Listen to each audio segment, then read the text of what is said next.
para você que está chegando agora, para você que vai compartilhar esse vídeo, para você que vai estar aí assistindo conosco, sejam muito bem-vindos em nome de Jesus Cristo, certo?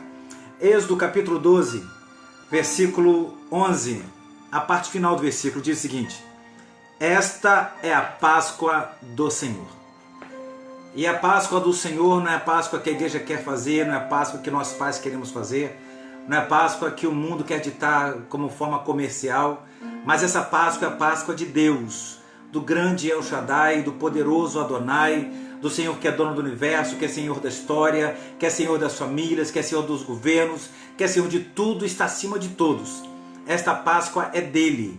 É Ele quem instituiu, é Ele quem preparou, é Ele que escolheu o povo para celebrar essa Páscoa para Ele. Deus não permitiu essa Páscoa ser celebrada pelos egípcios, não permitiu ser celebrada pelos assírios, não permitiu ser celebrada pelos amalequitas ou por qualquer nação daquela época contemporânea a Israel no seu início. Mas Deus chamou um povo que não tinha nem pátria, um povo que não tinha nem nacionalidade exclusiva, um povo que só tinha uma origem, que era a origem abraâmica, um povo que veio da descendência de Abraão, de Isaac e de Jacó, que foram levados ali para dentro do Egito como convidados por José quando era governador.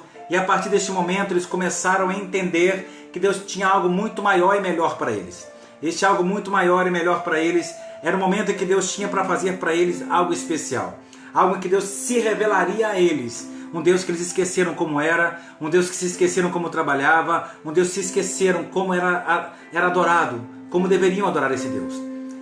Eu creio que é noite de nós relembrarmos o que Deus tem para nós. É noite de relembrarmos que Deus, Ele quem instituiu a Páscoa, Ele quem decidiu a liturgia da Páscoa, Ele quem escolheu tudo que deveria ser feito na Páscoa. Quero dar aqui também um abraço ao meu amigo pastor Murilo Halili e sua família, a minha amiga irmã Elane Halili, suas filhas, eu abençoo vocês em nome de Jesus Cristo. Pastor Jonas, pastora Maria, lá no Espírito Santo, que Deus abençoe vocês. Um abraço grande aqui, obrigado pela tua companhia. Vamos juntos aqui meditar um pouquinho na palavra e conto com a participação de vocês, amém? Então Deus é Ele quem institui a Páscoa para que Ele mesmo seja adorado, seja glorificado e seja agradado. A Páscoa não foi criada para agradar as pessoas, ela foi criada para libertar as pessoas. A Páscoa não foi criada para que nós pudéssemos ser agradados trocando presentes. Ela foi criada para que pudéssemos lembrar onde nós estávamos e de onde nós saímos e quem nos tirou desse lugar de cativeiro. A Páscoa existe porque Deus quer fazer a gente lembrar de quão amargo é viver longe da presença do Senhor. E a Páscoa que Ele instituiu no passado era para que os hebreus se lembrassem que aquele dia era o último dia da vossa escravidão. Era o último dia da tua história debaixo de um jugo que Deus não se agradava, que Deus não tinha interesse que permanecesse sobre eles. Mas como Deus também é um Deus que é litúrgico, um Deus que é metódico e tem os métodos para provocar e preparar a libertação, Deus criou seus métodos para poder o povo entender quem era Ele. Deus passou atropelando os deuses do Egito.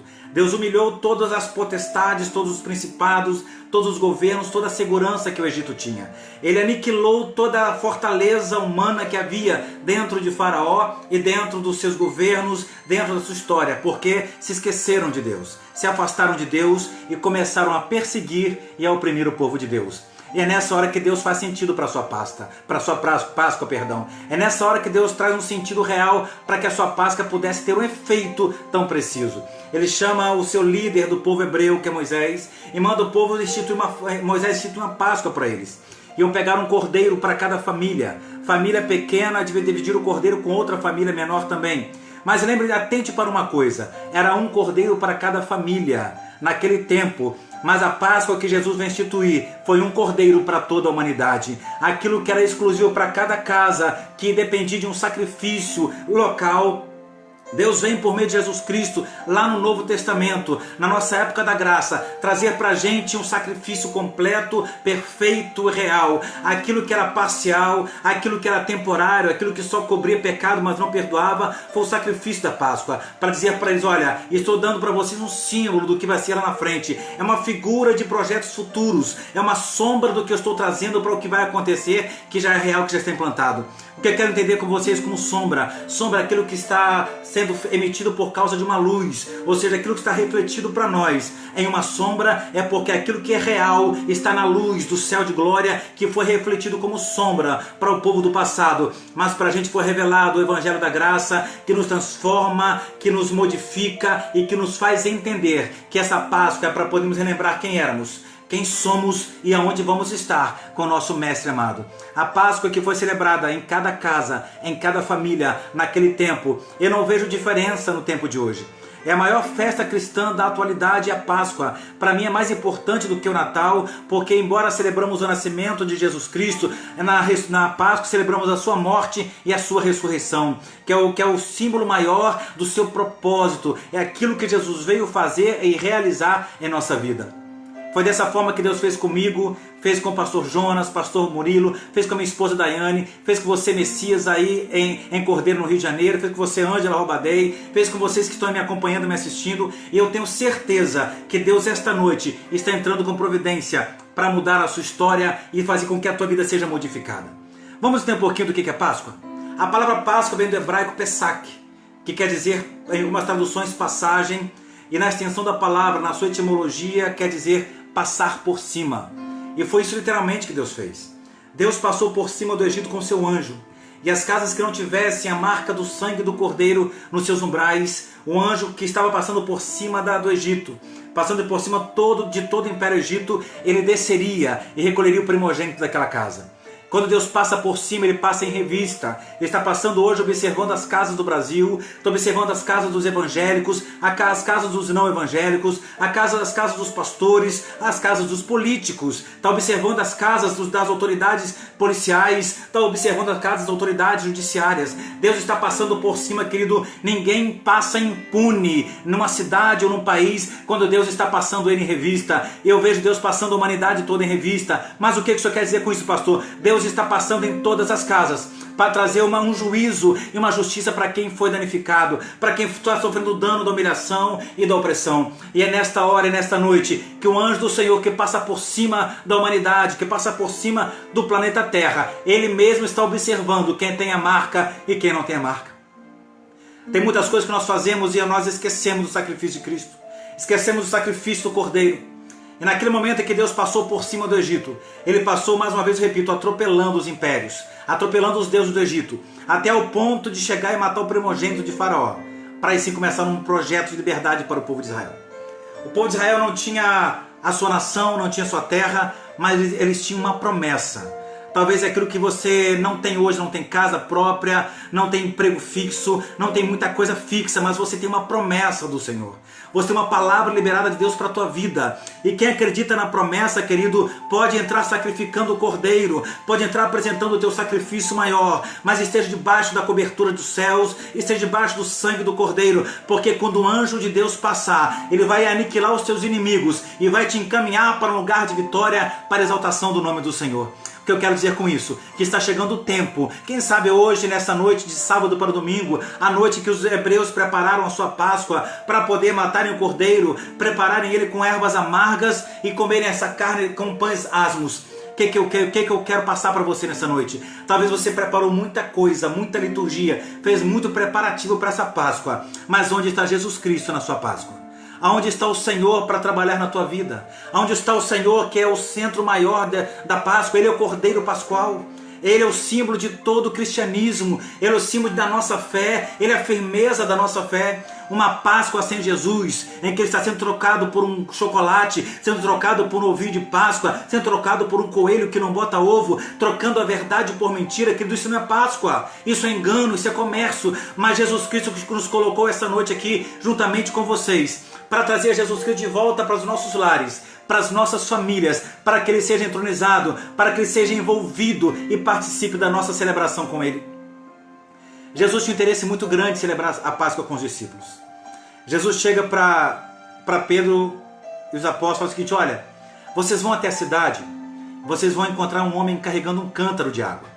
Sigam esse homem, e a casa que ele entrar, perguntai ao mestre, ao senhor da casa, é o seguinte: olha, onde está a sala que o Senhor tem preparado para o meu mestre celebrar a ceia conosco? Sabe por quê? Jesus tinha um anseio na alma muito grande de cear com os discípulos. Era uma quinta-feira, A Páscoa começaria na sexta, ele antecedeu um dia, na quinta, para celebrar a Páscoa com os discípulos, porque ele na sexta-feira seria o cordeiro para ser imolado. Jesus trouxe uma antecipação do que aconteceria na sexta-feira.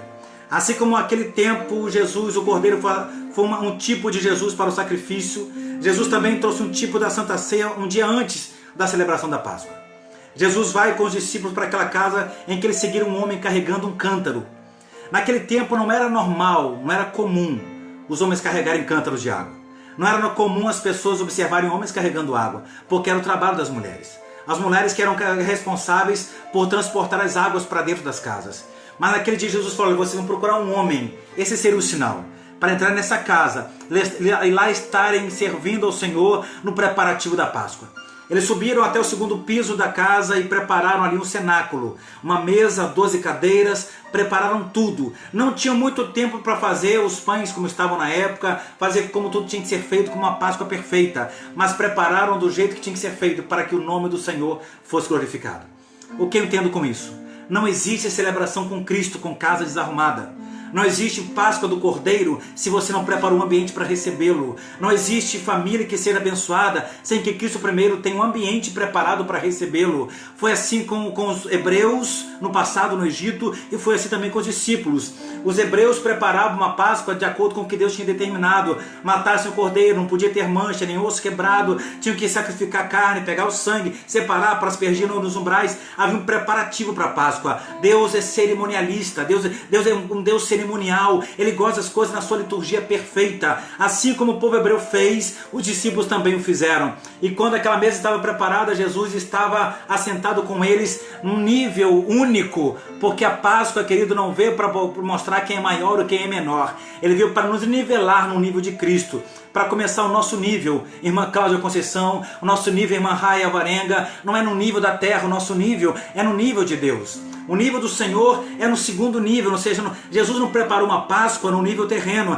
A sala não era embaixo, a sala era em cima, ou seja, Jesus quer levar o nosso nível de celebração para o nível dele. Jesus não quer que celebremos como aqueles que estavam na opressão, porque agora nós estamos livres. Nós somos livres porque alguém já morreu na cruz por você, alguém já morreu na cruz por mim, e nós estamos aqui hoje celebrando essa morte e ressurreição, porque para mim não é somente lembrar o sacrifício, para mim é comemorar a ressurreição, é comemorar a vitória, comemorar a celebração sobre o pecado, a vitória sobre a morte, a vitória sobre tudo aquilo que pode nos condenar, porque aquele que foi o cordeiro que entrou mudo lá para ser imolado, para ser sacrificado, ele ressuscitou ao terceiro dia como leão vigoroso, o leão vencedor, o leão da tribo de Judá, que levantou e venceu para vencer por mim e por você. Jesus chega e põe os discípulos no nível dele, no segundo piso da casa. E se você notar bem, quando todos estão assentados à cadeira, não dá para notar quem é muito grande, quem é muito pequeno, estão todos no mesmo nível. Estão todos assentados, no nível igualado. Mas escute que a mesa da Páscoa, a mesa do Cordeiro, é uma mesa de revelação. É uma mesa que traz à evidência muita coisa que está escondida. Assim como no passado revelou quem estava servindo ao Senhor, quem estava pincelando as suas casas com o sangue do Cordeiro, porque acreditaram na promessa, que aquela noite se fizessem aquilo, a praga não os alcançaria. Eles acreditaram na palavra que veio de Deus através do seu profeta, através do seu líder chamado Moisés. E hoje nós estamos vivendo também dessa mesma forma, irmão Ronilson Viana. Uma forma que nós precisamos voltar a acreditar na palavra que sai da boca dos profetas de Deus, que ministram sobre a igreja, ministram sobre os servos do Senhor para serem libertos, transformados. E Deus quer trazer um novo nível para a sua igreja. Deus quer nivelar a sua igreja de uma forma espiritual, não numa forma terrena. E quando Deus vai nivelar numa forma espiritual, numa outra dimensão, Deus está dizendo para a gente o seguinte: olha, na minha dimensão eu revelo quem é carne, na minha dimensão eu revelo quem é mundo, na minha dimensão eu revelo quem é traidor, na minha dimensão eu revelo quem é amigo, na minha dimensão eu vou revelar quem vai me negar, quem vai orar comigo, quem vai dormir na oração, quem vai fraquejar no momento, quem vai correr fora. A mesa da ceia do Senhor é uma mesa reveladora e quer revelar no sacrifício da cruz que Páscoa nós estamos celebrando para Ele. E nós estamos preocupados muitas vezes em ter templos cheios, preocupados em ter comemorações luxuosas e ricas, com torta da Páscoa, com coelho da Páscoa, com boneco da Páscoa, com a Páscoa gospel que o mundo está ditando por aí, mas nós estamos esquecendo de trazer o Cristo para ser celebrado e mencionado em nossas casas. Estamos esquecendo de trazer o Cristo para nivelar o nível da nossa atmosfera familiar, porque muitas famílias estão se perdendo, porque Jesus Cristo não é mais motivo da sua celebração. Muitas famílias estão perdendo casamentos, estão perdendo famílias, estão perdendo relacionamentos, porque estão perdendo o jeito de se relacionar com Deus. O jeito de se relacionar com Cristo, que é o nosso Cordeiro Pascual, que quer trazer equilíbrio para os nossos relacionamentos. Quantos maridos e mulheres estão se distanciando porque Jesus não é mais o cabeça do lar? Quantos casamentos estão se dissolvendo porque não conseguem mais ter a presença de Cristo dentro das suas casas? Quantos filhos não servem mais a Deus com dignidade porque não conseguem mais enxergar nos pais a presença desse Cristo? Quantos pais perdem o controle dos filhos porque não enxergam mais nos filhos o temor ao Senhor? É tempo de trazer para nossa casa, para nossa família, o verdadeiro temor de Deus, que foi pregado e vivido e vivenciado pelo povo lá do passado, do povo hebreu. Um povo que acreditava na palavra de Deus, acreditava na voz profética do seu líder Moisés, em que toda a família se reuniu dentro de casa para celebrar sua Páscoa. Porque todos aqueles que acreditaram, irmã Silvana, todos aqueles que perceberam que Deus estava trabalhando, perceberam que Deus estava livrando da morte, livrando da opressão, livrando do medo e também livrando, com certeza, de um funeral tremendo que abalaria toda Israel. E quando eles saíram do Egito, como o povo saiu da mesa, eu vou fazer sempre um paralelo aqui para você compreender comigo. O povo sai aquela manhã, depois de queimar o que sobrou do sacrifício. Eles queimaram pela manhã e começaram a sair para ouvir o clamor. Não o clamor de libertação, não o clamor de aleluia, mas o clamor de dor dos pais, dos primogênitos do Egito. Todos os filhos de Israel que tiveram seus filhos poupados estavam ouvindo a dor das famílias que perderam seus filhos. Não havia mais música no Egito, não havia mais celebração no Egito, não havia mais carruagem correndo pelas praças, havia simplesmente mães e pais chorando, lamentando a morte dos seus filhos.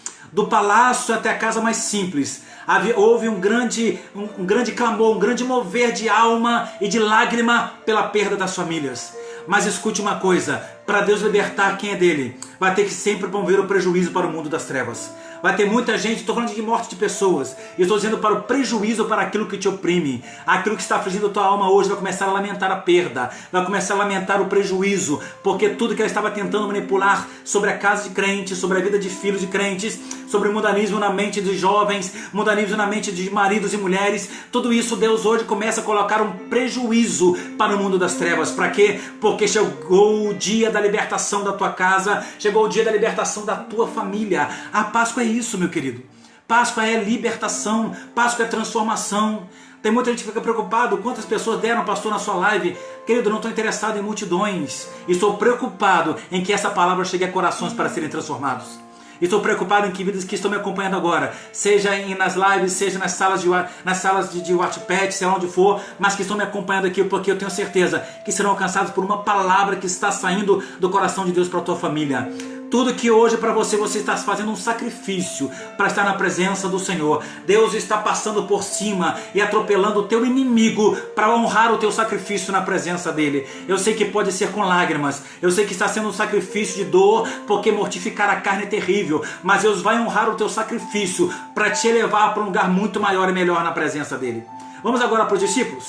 Entendemos aqui um pouquinho da Páscoa dos Hebreus. Vamos voltar lá para os discípulos agora. Aqui saíram para ouvir o clamor e a dor da perda dos egípcios. Os discípulos saem lá daquela celebração da Páscoa e Jesus os convida para orar. Saem 12 com Jesus da Páscoa. Chegam 11 com Jesus na porta do jardim de Getsemane. Por que chegaram 11, pastor? Porque Judas saiu dali para trair o mestre. Judas não consegue acompanhar Jesus até o lugar da oração, até o lugar da entrega da sua alma ao Senhor. Judas não consegue acompanhar alguém para poder orar. Sabe por quê? Porque quem está envolvido na Páscoa, querido, que é com Cristo, não vai conseguir aceitar. A pessoa que está envolvida com outras coisas não consegue se envolver com Cristo, porque o sacrifício para Cristo é muito maior do que o sacrifício, do que a oferta da carne. Para Judas foi muito melhor trair Jesus e atender seus desejos e seguindo a ideia dos fariseus, do que indo apoiar Jesus Cristo no sacrifício que garantiria a libertação da sua alma. Jesus sai com 12. Chegam 11 na porta porque Judas já correu para trair o mestre. Foi buscar os algozes, foi buscar os fariseus para prenderem Jesus. Tem muita gente com você na mesa, tem muita gente com você na celebração, mas tem muita gente que quando acabar a celebração vai correr para vender o teu nome para alguém, vai correr para vender o teu ministério para alguém, vai correr para tentar difamar o teu nome para alguém. Mas uma coisa eu te digo esta noite, Deus está entrando com providência para anular a traição da tua vida, porque aquilo que era contra você, Isaías 53, Jesus Cristo tomou sobre si todas as nossas dores, todas as nossas enfermidades, tudo que era para ser a nossa angústia, Ele levou sobre si para nos garantir a liberdade e a vitória nele. E é com Ele que nós estamos sendo garantidos. Judas sai para trair. Como tem gente tentando sair da reunião contigo, da oração com você, para tentar desconstruir a tua imagem de servo de Deus, de servo do Senhor. Eu estou dizendo isso porque o Espírito Santo está me impulsionando a dizer, cuidado com você que está assumindo um papel de Judas, no ministério de pessoas, no trabalho da tua empresa, onde você está cercado por amigos, você está traindo o teu patrão, está negligenciando o teu trabalho, está traindo o teu pastor, a tua família. Está na hora de reconsiderar, se converter e se arrepender. Jesus Cristo já foi para a cruz, está na hora de você se arrepender e te converter do teu mau caminho. Chega Jesus com 11 para entrar para orar. Olha só, sai um, ficam 11. 8 já ficam ali no portão. Vão ficar por aqui tomando conta, sobem 3 com Jesus. Entram 3 com Jesus para orar. E quando Jesus chega lá dentro para orar, o lugar mais íntimo do jardim do Getsemane. E para você entender o que é Getsemane, é lagar do azeite. É lugar onde se moe o fruto da oliveira para virar azeite. É onde se consegue extrair o óleo dourado da azeitona. Jesus entrou naquele lagar do azeite, naquele jardim de Getsemane, para que Deus pudesse extrair dele a melhor essência, o melhor óleo, melhor do que o bálsamo de Gileade, melhor do que a unção que muitos pastores vendem nas igrejas, melhor do que muita palavra de autoajuda, aquele lugar que Jesus foi moído para extrair algo bom para a gente. Foi quando ele renunciou à sua vontade para fazer a vontade do Pai. Ele falou o seguinte: Pai, se possível, passe-me esse cálice, mas todavia, se não for possível, seja feita a tua vontade. Eu estou aqui para não renunciar ao meu eu, renunciar à minha vontade, matar a minha carne e aceitar o teu projeto. Quando nós assumimos um ministério pastoral, assumimos departamentos, missões, assumimos lideranças de igreja, assumimos o ministério da música, mas nós não estamos renunciando à nossa vontade. Nós queremos que as pessoas façam o nosso querer para podermos atender o querer de Cristo. Nós muitas vezes não queremos renunciar à nossa posição, não queremos renunciar ao nosso eu, queremos sempre estar impondo condições. Jesus não impôs condições para Deus. Ele disse: Senhor, se tu quiser, tu me livra disso aqui, mas se não quiser, seja feita a tua vontade, estou aqui ao seu dispor. Jesus volta um pouquinho depois para chamar os discípulos que já estavam dormindo. Jesus fala para eles: olha, vocês não podem vigiar 1 hora comigo, vocês não podem orar 1 hora comigo. Escute uma coisa, muitas vezes aqueles que estão com você celebrando a mesa, dali de dentro tem alguém que está te traindo, tem outros que estão disfarçando, estão vigiando, mas não querem compartilhar a santidade. São pessoas do movimento, querem ficar envolvidos do lado de fora da santidade. Pessoas que querem estar envolvidas nas conversas, entender como é que funciona o ministério, entender como é que a conta da igreja está. São pessoas que se envolvem, mas não se comovem com o reino. São pessoas que querem se envolver, mas não se comprometem com o reino. Estão na porta ali, vigiando quem entra, quem sai, mas não impediram os algozes de Cristo entrar dentro do jardim. Estavam na porta vigiando, mas entraram todos. Que vigia é essa? Que guarda é essa? Que é conivente com quem está chegando para poder prender? Eu quero compartilhar com você essa palavra aqui esta noite. Nem todo mundo que está você no ministério, que está com você na família, tem o mesmo peso, tem a mesma responsabilidade, tem a mesma energia ou a mesma resistência para orar o tempo que você ora, para clamar o tempo que você ora, para ter a mesma vida de oração que você tem. Sabe por quê? Porque talvez o sacrifício maior é para você, chefe de família, é para você, mãe de família, é para você, pastor, é para você, irmã do ciclo de oração, é para você do Ministério da Música, ministro de louvor, é para você que ministra por aí cantando como pregador itinerante, é para mim e para você o sacrifício maior. Porque Paulo falou o seguinte, uma palavra interessante: eu sinto dores de parto para ver Cristo gerado dentro de vocês. Paulo sofria porque ele tinha interesse no sacrifício dele para ver gerado no coração de alguém o amor de Cristo, a presença de Cristo, que é a Páscoa, que é o Cordeiro que redime a gente de toda a perdição. Pastor, onde o senhor quer chegar nessa palavra? Eu quero chegar no seguinte: que Jesus Cristo, que foi o mesmo apresentado como Cordeiro lá no Egito, para levá-los para um lugar de libertação, é o mesmo Cristo que saindo ali do jardim de Getsemane, em que as pessoas não ouviram ali o clamor de ninguém chorando, de ninguém orando, porque Judas tinha saído para trair. 8 ficaram na porta para observar quem entrava e quem passava no jardim. 3 ficaram dormindo. Não tinha ninguém ouvindo, a não ser Deus, a oração de Jesus Cristo. Muitas vezes a nossa Páscoa é solitária. A nossa Páscoa é de entrega. E Jesus muitas vezes estava lá esperando que alguns discípulos orassem com Ele, para entenderem o que era ministério, mas não entenderam. E naquele dia, sai Jesus dali preso, com uma palavra que tinha dado para Jesus, para Pedro na ceia. Antes que o galo cante, 3 vezes tu me negarás. Pedro sai esquecendo daquela palavra que negaria Jesus. Jesus é preso, estou contando você a história para você entender, e é levado perante o Sinédrio. Era uma reunião inescrupulosa, uma reunião ilegal, porque não se podia ter uma reunião àquela hora da noite.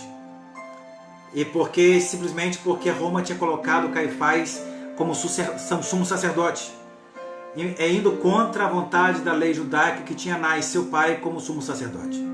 Então a ilegalidade já começou pela imposição de um novo sumo sacerdote para julgar o mestre, porque foi colocado por Roma, não pelos judeus. Colocado pela articulação política, foi empossado pela negociação espúria entre a igreja e o mundo.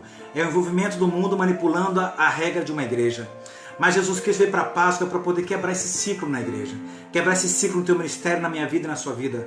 Porque a igreja não tem parceria com o mundo. A igreja não pode ter a legalidade de estar atrelada às coisas deste mundo. Porque ela veio de Deus e é para Deus que vai voltar. A Páscoa como foi instituída por Deus, a igreja como foi inaugurada por Deus, que é um projeto infalível de Deus, tudo isso tem que voltar para Ele. E Jesus Cristo veio para desfazer toda a obra do diabo. E a obra do diabo começa sendo desfeita dentro do povo de Deus, dentro da casa de Deus. A própria Bíblia diz isso, garante que o juízo começa pela sua própria casa. Então é na casa de Deus que deve ter conserto, é na casa de Deus que deve ter o acerto para ser exemplo para toda a sociedade. Vamos lá. Jesus disse para Pedro, olha, antes que o galo cante, você vai me negar 3 vezes. Pedro nega a primeira, nega a segunda. Mas enquanto Pedro ainda falava, negando Jesus pela 3ª vez, o galo começa a cantar. E Jesus olha para Pedro e Pedro olha para o mestre. Eu imagino o coração de Pedro nessa hora, vendo Jesus passar por tudo aquilo, negando Jesus. Quantas vezes negamos o mestre com as nossas vontades carnais, com os nossos ímpetos naturais, e negamos a Jesus. Negamos a Jesus quando nós não fazemos o apelo, quando nós não aconselhamos pessoas para o reino, quando nós somos permissivos para o pecado. Mas naquela hora que o galo canta, querido, foi para despertar Pedro para o que Jesus tinha falado. O galo é símbolo de despertamento, já estava quase para amanhecer o dia, porque galo não canta antes que o dia amanheça. Galo canta para o dia amanhecer. Galo canta para a chegada do sol. E estava começando a chegar o sol da justiça para a humanidade. Estava começando a chegar um novo tempo. Deus, por meio de Jesus Cristo, tinha que despertar Pedro para aquilo. E Pedro começa a ficar constrangido, porque uma mulher fala para ele, olha, eu sei que tu és um deles, porque teu jeito de falar te denuncia. E com certeza Pedro lembra das palavras que ele falou para Jesus. Mestre, para quem nós iremos se só tu tens palavra de vida eterna? Pedro já tinha cravado em seu coração, em sua vida, em sua alma, as palavras de Cristo. Porque quem não tem guardado as palavras de Cristo, quem não guarda os seus mandamentos não pode ser o seu discípulo. Portanto, aquele momento do galo cantando era Deus despertando em Pedro, de novo, que ele era um discípulo de Cristo. E Pedro chora amargamente na sua Páscoa. Pedro tinha celebrado com Jesus uma Páscoa, estava todo eufórico, era a última Páscoa, sem entender o que viria depois daquilo ali. O sacrifício maior, querido, não é você fazer uma compra para fazer uma Páscoa com seus amigos ou com parentes que você muito menos fala. O sacrifício maior é você renunciar quem você é e reconhecer Jesus como o Senhor da tua casa e da tua família. Quantos lares estão hoje passando por momentos difíceis? Porque querem celebrar sozinho o seu próprio cordeiro. Querem fazer para si a sua própria Páscoa sem Cristo. eu falo para você uma coisa nessa noite: é um cordeiro para todas as casas. Se você não tem comunhão comigo para celebrar essa Páscoa, você não tem comunhão comigo na Santa Ceia, você não tem comunhão comigo como corpo do santo, do Cordeiro de Deus, porque, querido, se você fala comigo que o seu santo não bate com o santo do seu pastor, se o seu santo não bate com o santo da sua irmã, eu já falei algumas vezes isso na igreja onde eu pastorei, se você, algum crente fala que o seu santo não está batendo com outro crente, querido, há uma preocupação muito grande. Porque se um crente fala isso comigo, que o santo dele não bate comigo, eu vou orar por eles e expulsar esse demônio que está na vida dele. Porque quem habita na minha vida é o Espírito Santo de Deus. Porque ele testifica comigo e com as pessoas que estão comigo na presença do Senhor, quem serve a ele e quem não serve a ele. Portanto, se o santo não está batendo, começa a ver que santo está habitando em você, quem é teu pai de santo, para você ser liberto dessa maldade e começar a reconhecer quem é servo de Deus e quem não é servo de Deus. A Páscoa de Deus é para você trazer de volta a comunhão para a tua casa, é para trazer de volta a comunhão para a igreja do Senhor, é para trazer de volta a unidade para o corpo de Cristo, porque corpo dividido, corpo esquartejado, querido, não se mantém de pé, corpo esquartejado, ele começa a ter hemorragia e não tem mais cura, todo o sangue que há dentro vai saindo. E te fala uma coisa, segundo a palavra de Deus no livro de Levíticos: a vida está no sangue, a vida não está no coração, o coração apenas bombeia a vida que existe no sangue por todo o corpo. Sabe por que o corpo morre quando o coração para? Não é porque o coração para que o corpo morre, é porque o coração para de bombear o sangue por todo o corpo, porque o sangue transporta oxigênio, o sangue transporta a vida, o sangue transporta nutrientes, transporta tudo aquilo que você precisa para o teu corpo, seus músculos e nervos absorverem. O que eu estou dizendo com isso? Que o sacrifício, o sangue do Cordeiro, que foi aspergido lá na casa dos hebreus, é o mesmo sangue que deve estar aspergido na tua vida, para que você não perca. Mas se você está se esquartejando do corpo de Cristo, está vendo uma hemorragia crônica na tua alma, e você só pode ter a vida de novo em Cristo se for enxertado no corpo do Senhor. Eu falo sempre uma coisa: membro fora do corpo apodrece. Eu falo isso porque é tempo de Páscoa. Como está a tua família na presença do Senhor? Como estão os seus familiares com você na tua casa, orando e servindo ao Senhor? Como está a tua família? Está agregada à tua igreja ou está dividida da tua igreja? Como está o teu ministério, meu querido irmão que é obreiro, minha querida irmã que é liderança? Está junto com o teu pastor, está dividido com o teu pastor? Porque reino dividido não subsiste, reino dividido não prospera, Fábio Márcio. Isso que eu sempre digo, sabe por quê? Porque nós estamos preocupados em fazer um reino do nosso jeito, mas o reino já existe o modelo, já existe a prática, e o modelo é segundo o modelo de Cristo, que trouxe para a gente um jeito de celebrar a comunhão e a unidade. A mesa de Cristo preparada pelos discípulos, para celebrar aquela última Páscoa antes do seu sacrifício na cruz do Calvário, foi simplesmente para ele poder dizer para os discípulos: olha, o que eu estou trazendo aqui para vocês é um nivelamento do reino.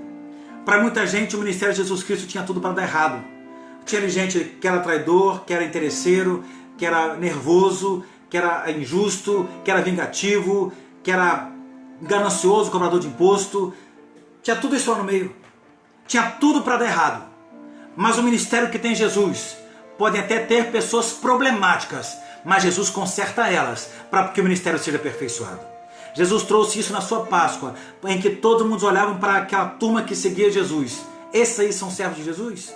Esses aí são os 12 discípulos deles? Esse é seu pastor? Essa é a sua liderança de jovem? Esse é o músico da sua igreja? Estão julgando todo mundo. Mas Jesus está olhando para você e está dizendo: eu ainda vou fazer uma coisa muito boa através da tua vida. Sabe por quê? Eu estou indo para uma cruz agora, para morrer por você, para desmontar e destruir o império das trevas. Entenda o que é Páscoa. Jesus chega para uma reunião que era a celebração ou a corte para julgar Jesus Cristo. Foram lá para julgar o mestre na sua última Páscoa. Eu digo isso porque essa reunião foi formada por fariseus, formada por homens que queriam destruir Jesus. Homens que queriam anular a pessoa bendita do Senhor Jesus Cristo. O que eu quero dizer com isso? Havia o cerimonial da humilhação. Primeiro Jesus faz o cerimonial da comunhão, que é a sua Páscoa, para ser levado para o cerimonial da humilhação. Livro de Mateus capítulo 27 vem trazendo Jesus sendo entregue aos soldados. E os soldados se reúnem, queridos, para poder humilhar Jesus Cristo, dizendo: tu não és o rei dos judeus? E pegaram Jesus e começaram a humilhá-lo. Trouxeram um manto de púrpura, trouxeram para ele uma coroa de espinhos, trouxeram um caniço representando um cetro de autoridade, e trouxeram para ele o caminho que seria o seu Gólgota. Eu quero dizer para isso aqui que para muita gente é a cerimônia da humilhação. Para Jesus é o lugar da humilhação do adversário. Assim como Deus passou por cima dos deuses do Egito, naquele momento Jesus começava a atropelar o império das trevas. Eu dou glórias a Deus nesta hora, porque é aquilo que muita gente não entende, Deus quer revelar para você nesse momento. Os algozes de Jesus ali, os soldados começaram a humilhar Jesus e trouxeram, traz aí uma capa vermelha, manto de púrpura, e colocam sobre Jesus Cristo, manto escarlate, o manto vermelho, de púrpura, símbolo da realeza, que também é cor de sangue, sangue vermelho, sangue carmesim, o sangue que transforma o teu pecado mais claro do que a neve e anula ele. E Jesus vai pegando aquilo e isso fala sobre domínio. Isaías 25:7 fala sobre esse domínio que toma conta do mundo, da teia que envolve o mundo, da coberta que cobre o mundo e provoca a cegueira. Jesus fala o seguinte, olha, tudo hoje que está dominando o mundo, que é o símbolo nesse manto de púrpura, de autoridade, hoje eu estou pegando de vocês esse manto, vocês não estão entendendo. Jesus estava dizendo para os soldados, olha, vocês estão brincando com coisa séria, mas isso que é o símbolo que eu estou pegando de volta, o domínio da humanidade, e estou pegando de volta o domínio do império das trevas, o adversário não manda mais nessa terra, o adversário não vai mandar mais na igreja, não vai mais mandar no meu povo, porque estou tomando autoridade para mim de sobre o povo que Deus escolheu para a sua herança. Os soldados brincaram com uma coisa séria, e Jesus pega aquele manto, coloca sobre ele, colocam sobre Jesus dizendo, está aí o nosso rei, o nosso mestre. Colocaram uma coroa de espinho cravando nele para sangrar a cabeça. Eram espinhos profundos e tinham venenos e ardia, doía muito, queridos, doía muito. Então, como Jesus tomou para ele o domínio que estava representado no manto de púrpura, Jesus também quebra ali uma maldição. Os espinhos representam a maldição da terra, porque depois do homem pecar, até o homem pecar, a terra não tinha espinhos. E Jesus pega e toma na sua cabeça a maldição que era para o homem, dizendo, olha, toda maldição estou levando sobre mim, porque a maldição que é sobre a tua cabeça, a condenação que é sobre a tua cabeça, homem, a condenação que é sobre a tua cabeça, mulher, estou tomando para livrar você dessa morte, dessa condenação.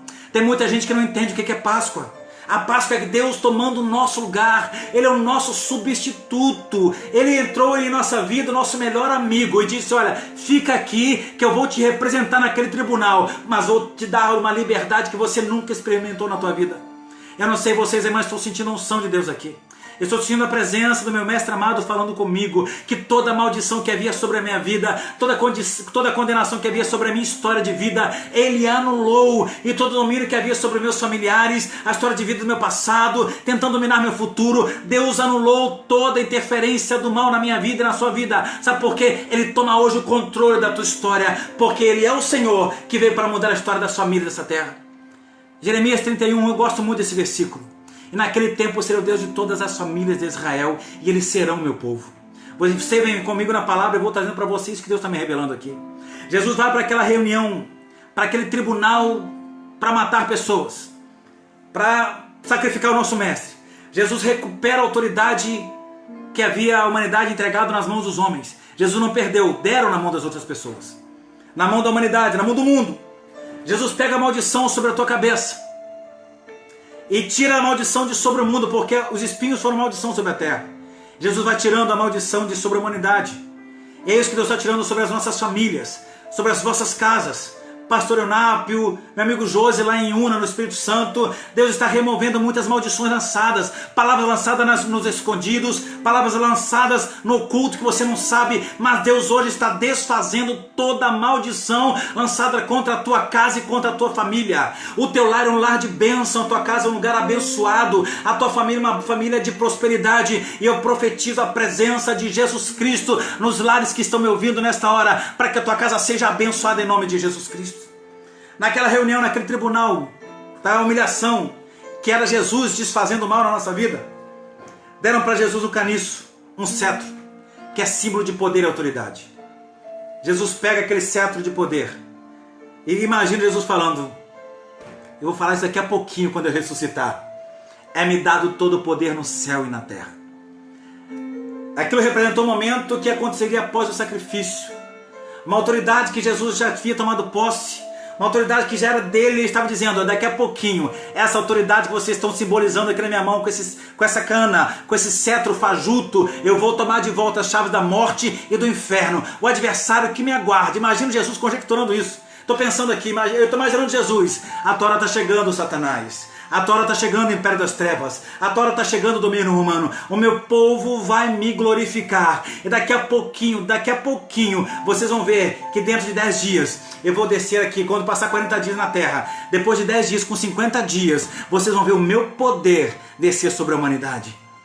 Jesus pega aquele caniço. Mateus 28, 18. É-me dado todo o poder no céu e na terra. E Jesus, a partir dali, se encaminha para o Gólgota. Coloca uma cruz pesada nos seus ombros. Tem muita gente negando a cruz que está carregando. Talvez para você é difícil andar com a sua própria família, é difícil conversar com a tua mulher, é difícil conversar com os teus parentes, é difícil conversar com o teu pastor, é complicado conversar com os teus irmãos, é complicado conviver com as pessoas, mas não negue a tua cruz. Não desça da tua cruz, você está no sacrifício por uma causa, e essa causa é o reino. Tem muita gente negligenciando a fé por qualquer coisa. Tem muita gente voltando atrás na sua palavra empenhada em Deus por qualquer coisa. Mas Jesus Cristo pergunta para você, como perguntou para Pedro: tu me amas? Pedro, tu me amas? Coloca na palavra Pedro, coloca o teu nome. Pedro, tu me amas? O Wellington, tu me ama? Eunápio, tu me amas? Josmar, você me ama? E a Yala, você me ama? Vocês me amam? O Senhor está perguntando. Portanto, peguem a sua cruz, neguem quem você é e venham comigo. É muito fácil de querer nossa vontade, que a igreja seja do nosso jeito, que o pastor trabalhe do nosso jeito, que Jesus faça da nossa vontade. Não, queridos. Jesus não inaugurou a igreja para agradar pessoas. Jesus inaugurou a igreja para transformar pessoas. Ele não inaugurou a Páscoa para você celebrar coelhinho da Páscoa. Ele inaugurou a Páscoa para você trazer ele para dentro da tua casa, para dentro da tua família, da tua convivência. É isso que Deus espera de nós, irmão Francisco.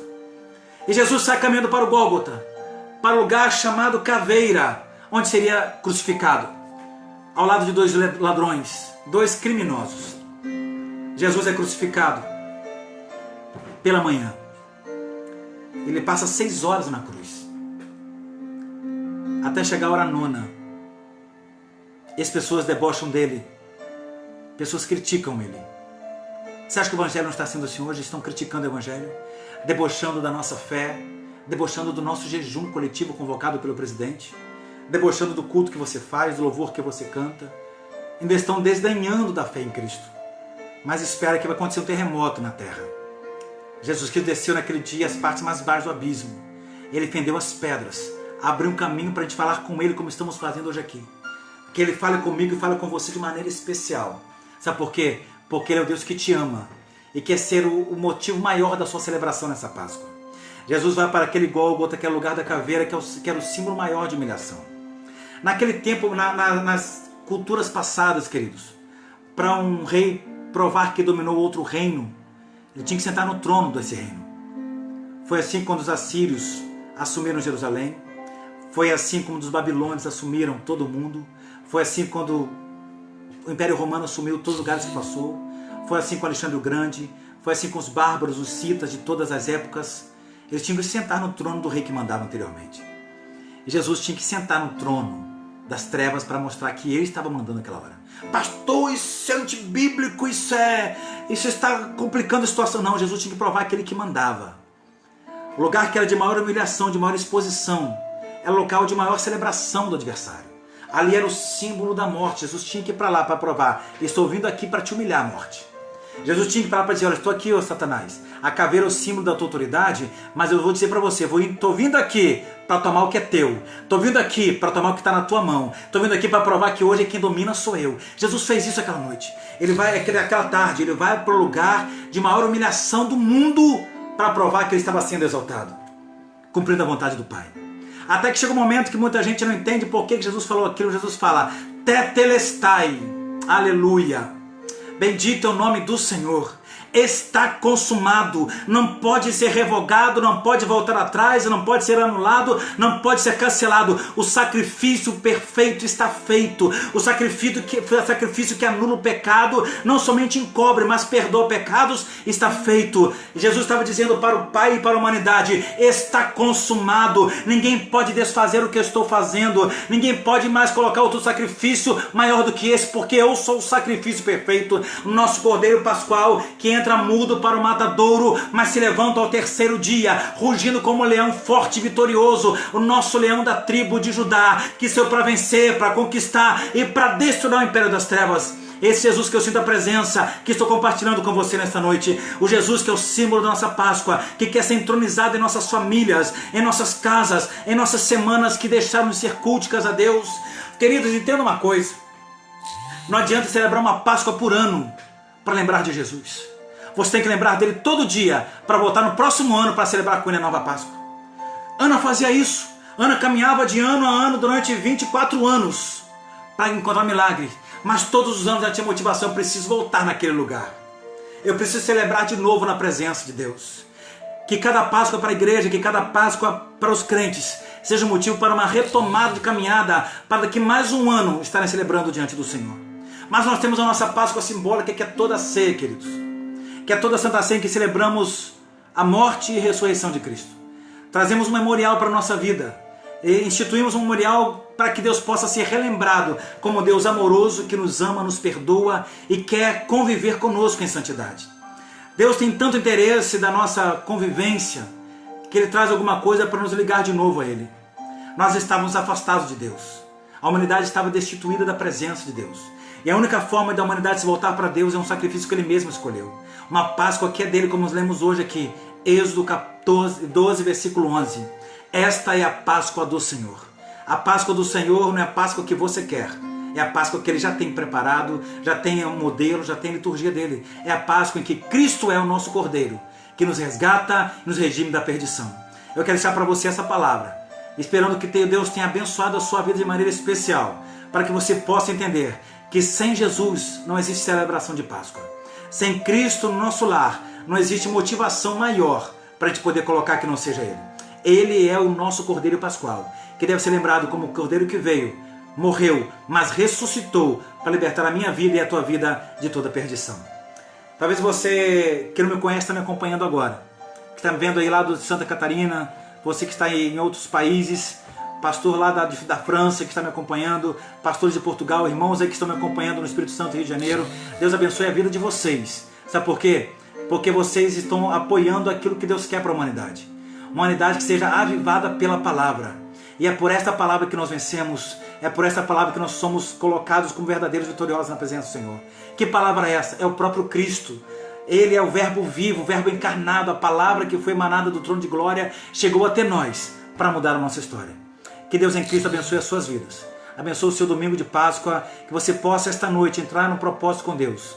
Eu te convido, querido, não fica preocupado em comer tanto chocolate amanhã, comer tanto churrasco, ou celebrar comendo muita coisa.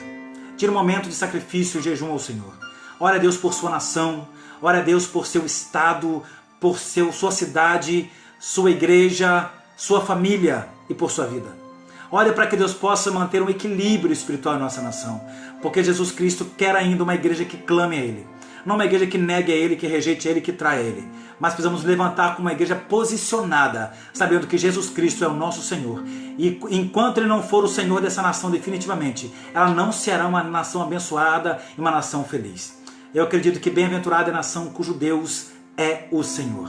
Eu creio nisso e quero te convidar a orar comigo nessa hora, apresentando a tua família, para que Deus possa fazer você trazer de volta Cristo para dentro da sua casa. O Jesus que te transporta do cativeiro para a liberdade, o Jesus que transporta da prisão espiritual para uma liberdade espiritual. Assim como os hebreus foram transportados, literalmente, do cativeiro para a liberdade, dando para eles uma nova contagem cronológica, porque quando eles saíram, Deus falou para Moisés: olha, esse é o primeiro dia esse é o primeiro ano da vossa liberdade na minha presença. E começaram a contar a partir dali, do dia da Páscoa, no mês de Abibe, uma contagem cronológica que é diferente da nossa. E nessa contagem começaram a contar a partir dali 50 dias, quando Deus inaugura a nação de Israel com o Decálogo, com os 10 mandamentos, dando para eles uma nova lei que não deviam mais seguir os códigos de Hammurabi, deveriam seguir os códigos que ele dava. Um governo cristocêntrico, um governo teocêntrico, um governo teocrático, queridos. Mas o povo quis outras coisas. Só que da mesma forma que Jesus inaugurou o povo de Israel com uma lei, ele inaugura a igreja 50 dias depois da Páscoa. Com o quê? Com o Espírito Santo. E todos esses dois vieram do céu. A lei veio do céu, os 10 mandamentos vieram do céu, e o Espírito Santo veio do céu, cumprindo a promessa. E nós estamos aqui esta noite para trazer memória. Essa promessa é Deus quem deu pra gente. Pastor Osmar dos Santos, Deus abençoe a tua vida, querido. Uma promessa que Deus deu pra gente, que Ele nunca nos deixará sozinhos. Ele está enviou um outro Consolador para caminhar contigo, caminhar com você.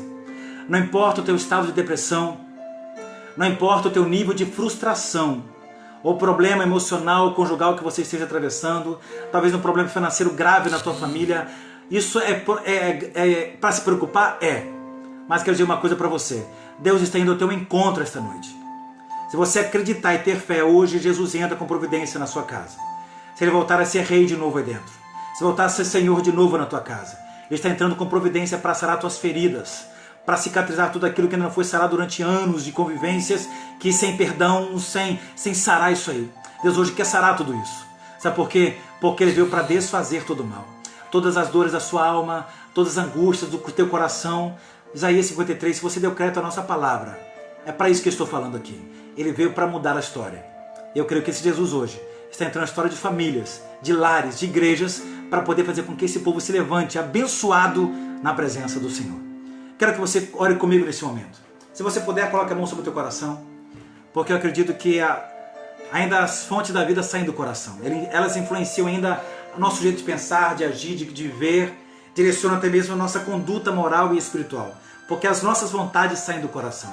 Até isso Jesus veio na cruz controlar isso e lembrar isso para a gente. Jesus falou para Pedro, quando você se converteu, ou seja, controla a tua emoção, controla a tua língua, se controla, Pedro. E Jesus fala isso para a gente, controla as tuas emoções, para que você me sirva com integridade de alma, em nome de Jesus Cristo. Ore comigo nessa hora. Pai querido de amor e bondade, louvamos ao teu nome nesta noite, Deus, por esta palavra, por compartilhar com os teus filhos a tua presença. Eu quero, Deus, que essa palavra não foi liberada em vão, foi liberada, Deus, para a edificação do teu povo, da tua igreja, da nossa nação. Deus, eu sei que há muitos anseios na alma, Deus, que estão sendo, Deus, precisam ser respondidos. Há muitos anseios na alma, Deus, que precisam ser, Deus, correspondidos, respondidos pelo Senhor. Mas Deus, se é o tempo, o Senhor responde hoje, restaura hoje, sara hoje, renova hoje, liberta hoje, Deus, segundo a tua palavra. Deus, neste sábado de aleluia, que antecede o domingo de Páscoa, em que muitas pessoas, Deus, estão assim, Senhor, nem assim, sem saber o que fazer para o amanhã, para a próxima semana. Eu ainda acredito que tu és o Deus da providência, o Deus do milagre. Entra neste coração, acalma esta alma agora, Senhor. Acalma este coração, acalma essa ansiedade. Deus, implanta uma fé fervorosa no Senhor nesta hora. Porque sem fé é impossível agradar a Ti. Deus, que o Senhor possa ser de novo o Cordeiro Pascal das famílias. Que Tu possa ser de novo, ó Deus, o motivo da nossa adoração em família juntamente com a Tua igreja. Deus, eu quero abençoar o Teu povo. A palavra segundo a unção do Senhor está sobre a minha vida. Eu quero profetizar sobre cada vida agora que me ouve. Em nome de Jesus Cristo, a presença do Espírito Santo de Deus na tua casa, a presença de Cristo no teu lar, porque Ele deve voltar a ser o cabeça da tua casa, deve voltar a ser o cabeça do marido, para que volte a ter uma coisa colocada no lugar, para que Deus restaure as suas famílias.